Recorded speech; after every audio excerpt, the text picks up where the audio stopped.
E aí, galerinha? Eu havia ficado devendo para vocês, então, uma explicação sobre as interações intermoleculares, também chamadas de forças intermoleculares. Para a gente recapitular um pouquinho, então nós temos três tipos de interações, de ligações químicas.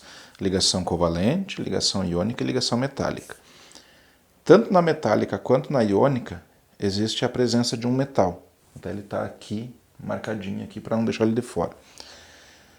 Quando não tem metal na ligação, a gente diz que essa ligação é uma ligação covalente, ok? E aí o que acontece? Essa ligação covalente, ela dá origem a dois tipos de compostos. As substâncias ou compostos covalentes e compostos moleculares. Compostos covalentes são aqueles que formam uma rede, que tem uma estrutura muito maior do que apenas uma molécula isoladamente.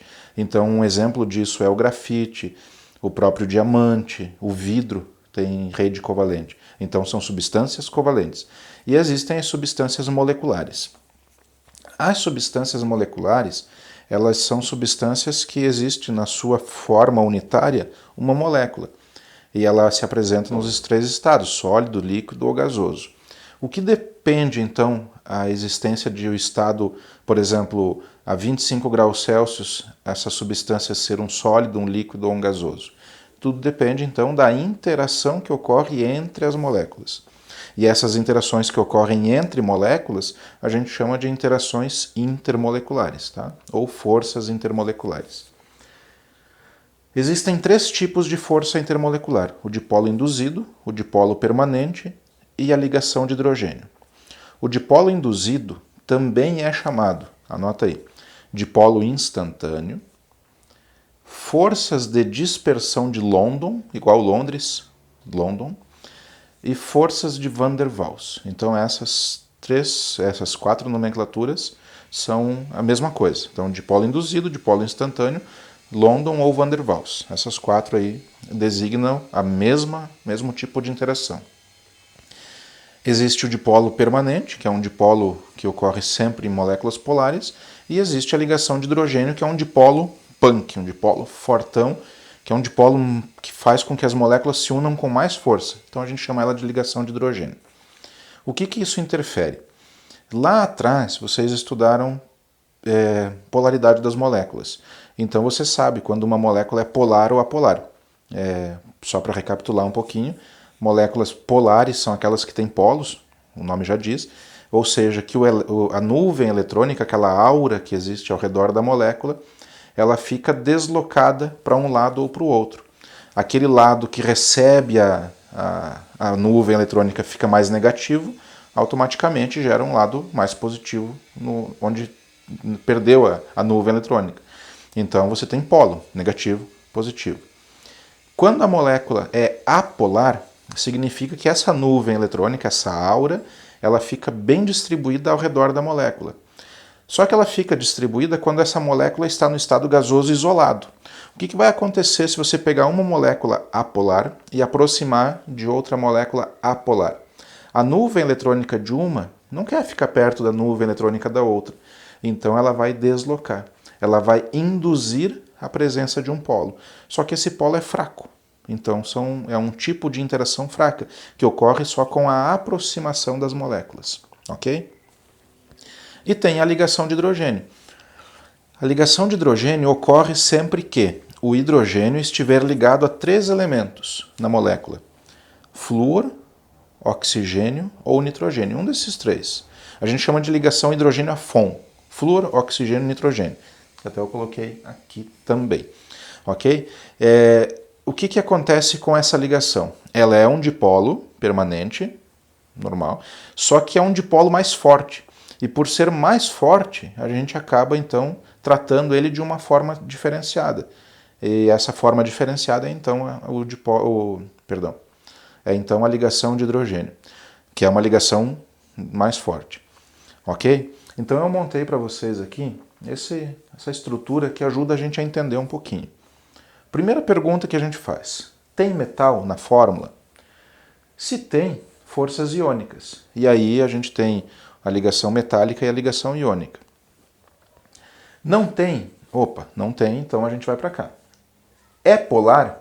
Inclusive, faltou aqui um ponto de interrogação. É polar? Sim. Se for polar, a gente vai fazer a seguinte pergunta. Faz ligação hidrogênio-afon diretamente ao flúor, oxigênio e nitrogênio? Se sim, a gente sabe que é ligação de hidrogênio. Se não, dipolo permanente. Dipolo permanente também é chamado de dipolo-dipolo, dipolo-hífen-dipolo, ou dipolo permanente, separados por hífen. Tá? Então é o que aparece. Se não, dipolo permanente. Agora, se a substância não é polar, é dipolo induzido.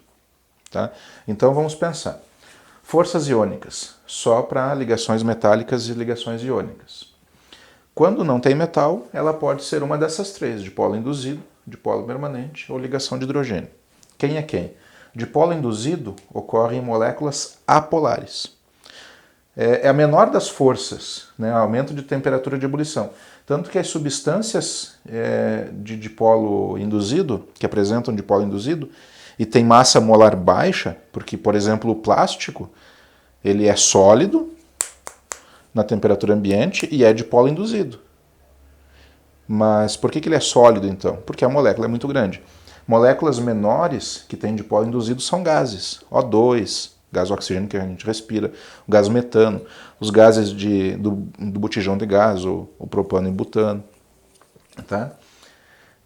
E se ela é polar, então ela pode ser ou ligação de hidrogênio ou dipolo permanente. A ligação de hidrogênio, como é que eu identifico? Recapitulando, hidrogênio ligado diretamente ao flúor, ou ao oxigênio, ou ao nitrogênio. Então você vai ver, por exemplo, OH, NH, ou o próprio HF, também tem ligação de hidrogênio. Se ela é polar, mas não apresenta isso, dipolo permanente, que é um ponto de ebulição e fusão, uma força que une essas moléculas, intermediária entre o dipolo induzido e a ligação de hidrogênio. Tá?